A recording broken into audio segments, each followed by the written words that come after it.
guys, today I'll be doing a short review on my RX7 FD3s.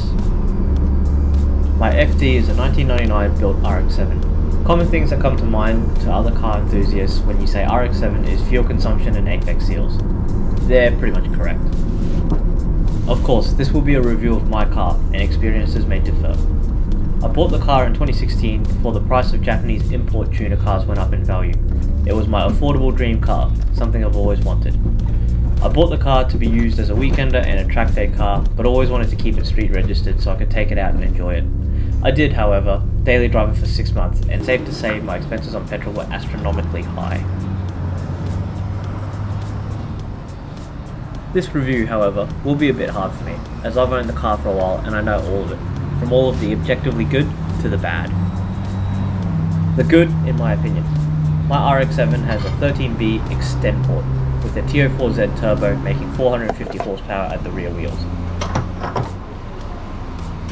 The power delivery is awesome, coming in at 3,500 RPM to about 8,000 RPM. It makes all the right sounds, from the screaming sound of a rotary at the Amemiya muffler to the whistle of the T51R modded front cover.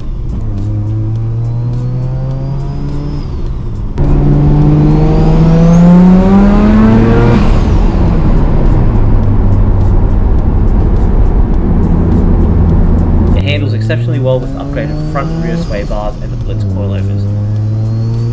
I've also put on Alcon 330mm front brakes to really get the car to stop. These cars were built to be enjoyed on twisty roads and racetracks, and my RX7 certainly does these duties well. The bad. Everything comes at a price. I've spoken with other FD owners and we all have come to the consensus that interior pieces are no good in terms of quality. The center console creaks, all the plastics including the door handles make noise, and they flex a ton when there's any force emitted on them. The car also requires a decent amount of care.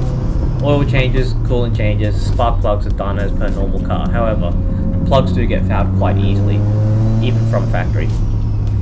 I do an oil and filter change every 5,000 kilometers or track day, whichever comes first.